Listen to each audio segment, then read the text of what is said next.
Pendengar dan pemirsa RRI Net, saat ini hari Selasa tanggal 15 Februari 2022, saya M. Subhan kembali menemani Anda.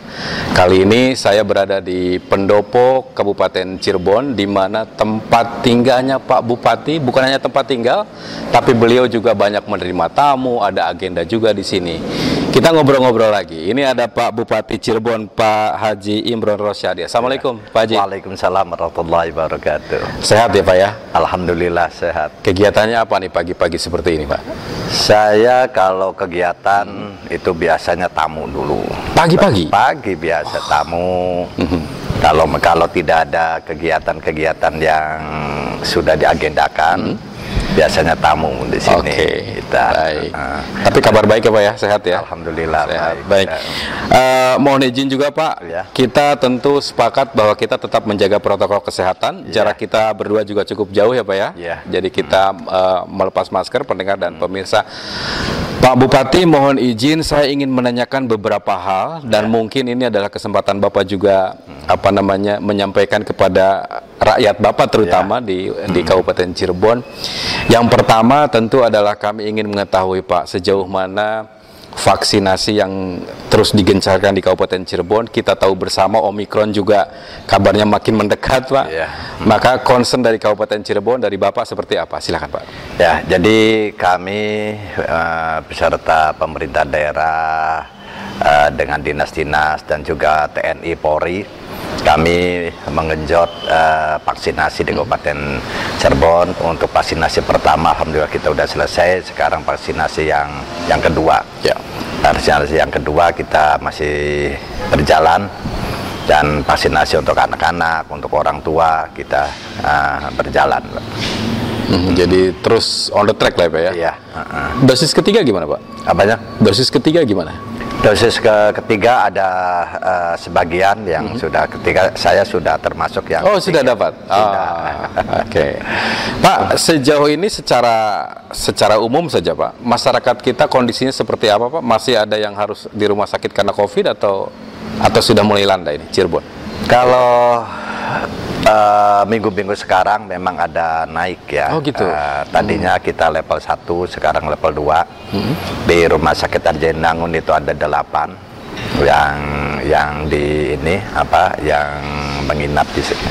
Nah, terus yang di Rumah Sakit Walet pun ada 14 gitu. Oke.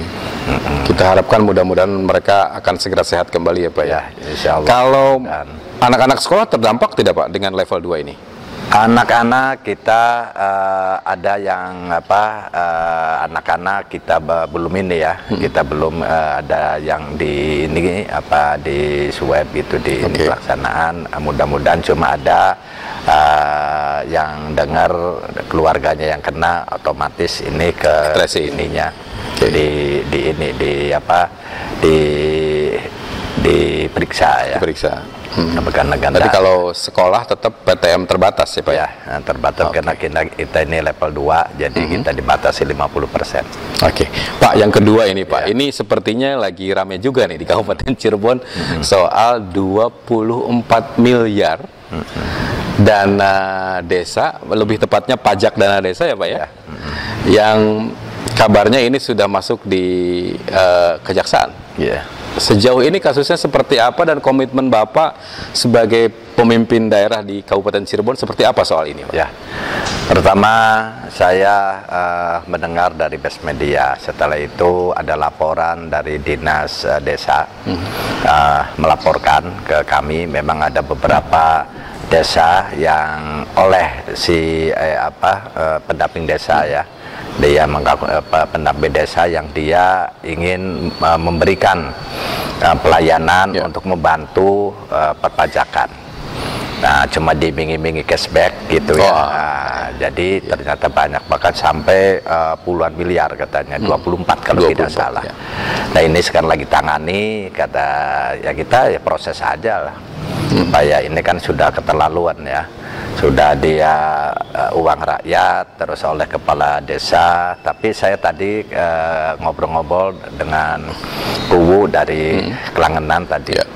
Nah, kebanyakan itu dia pun kerjasama dengan Sekdes katanya. Sebagian dia ke sekdes, sekdes inilah lalu dia ini ingin membantu, membantu dan dia iming-iming itu cashback itu. Maksudnya yang iming-iming cashback itu dari sekdes ke orang itu atau orang itu ke sekdes? Dari pendamping desa dari pendamping. Itu, dia ke sekdes itu katanya. Khususnya yang di Kelangenan itu. Saya tanyakan tadi ya, saya bisa dengan Kelangenan. Itu dari Pak Kuwu Rahmat pas tanya katanya kalau di sini itu tidak semua yang kena, cuma ada beberapa desa dan dia mengamati dari desa-desa yang kena itu kebanyakan peran si pendamping desa yang merayu. Berarti satu orang pendamping desa ini yang karena sebenarnya gini Pak, saya benar-benar awam nih Pak nih, mungkin mewakili sahabat-sahabat atau pendengar yang juga belum mengetahui, satu pendamping desa itu pegang berapa desa itu Pak? Ya kalau pendamping desa ya beda-beda ya, ada satu desa ada yang 2, ada yang 3 gitu. Artinya lebih dari satu kan? Lebih dari 1 itu. Dan si oknum ini mengajak para sekdes? Iya, para sekdes untuk dia bisa membantu, membantu pembayaran pajak, dan dia ada cashbacknya. Cashbacknya lumayan besar juga ya Pak ya. Waduh. Semuanya tetap diserahkan kepada aturan hukum ya Pak ya? Iya. Tidak ada intervensi sama sekali Pak? Sekarang kalau di kelurahan itu pegawai negeri, kalau desa tetap itu masyarakat. Ya, dia kayak sekarang diproses itu katanya ke penegak hukum, ya proses saja. Tapi gitu. Apapun itu tidak ada intervensi dari Bapak, semuanya jalan yang salah ya. Salah. Begitu supaya, justru supaya kapok gitu. Biarin suruh diproses gitu. Tapi secara saya nggak tahu Bapak pernah menanggapinya secara emosional atau tidak ketika Bapak tahu ada orang-orang yang bermain dengan uang itu. Apa yang Bapak lakukan pertama kali dengar itu Pak? Ya dengar kita jengkel ya, kau jengkel gitu,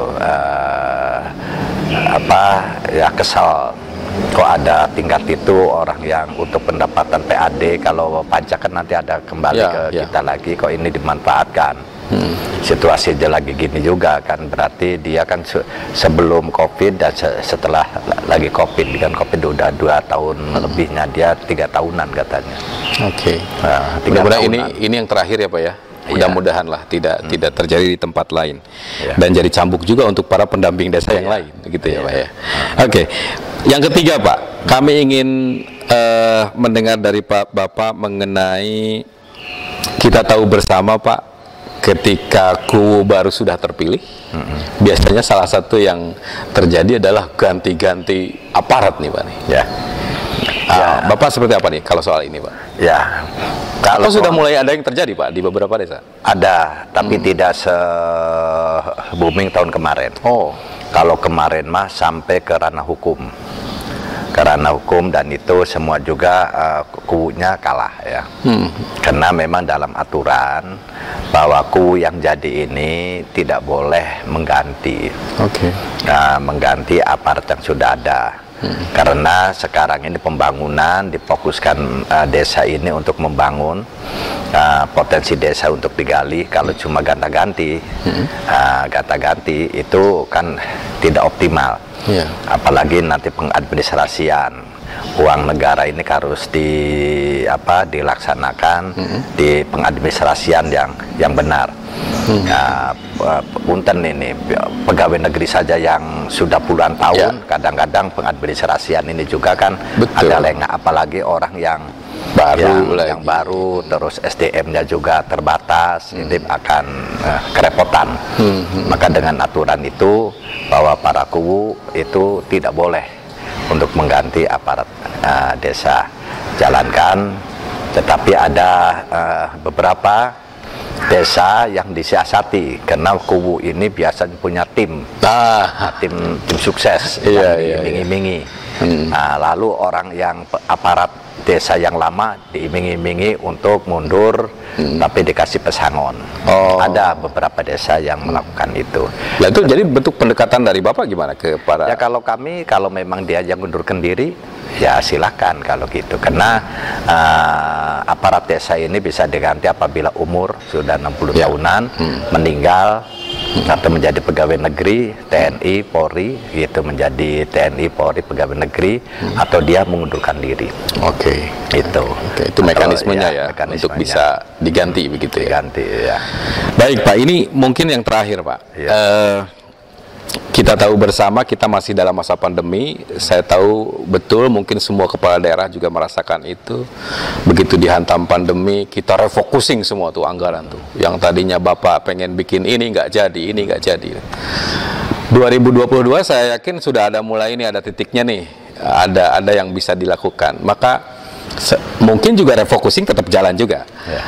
Maka sekarang concernnya apa nih Pak? Karena pembangunan juga kan tetap harus jalan Pak, sesuai dengan janji-janji kampanye Bapak tentu ya di awal. Seperti apa nih Pak?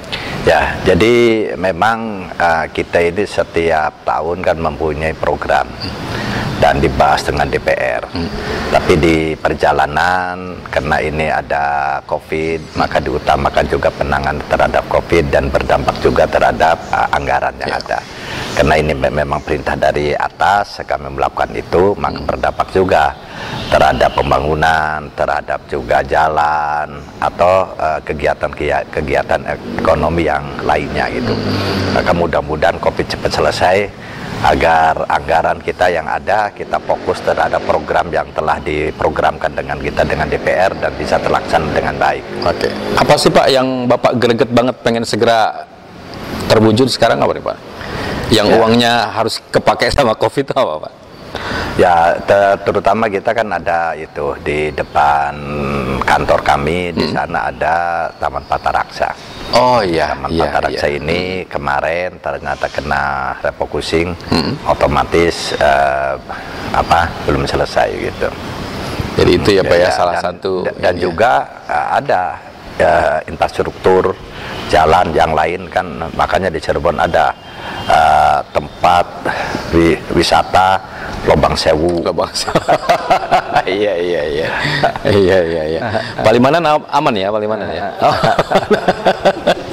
Oke, nah itu juga termasuk ya Pak ya, beberapa infrastruktur kita rusak, apalagi sekarang kan memasuki musim penghujan.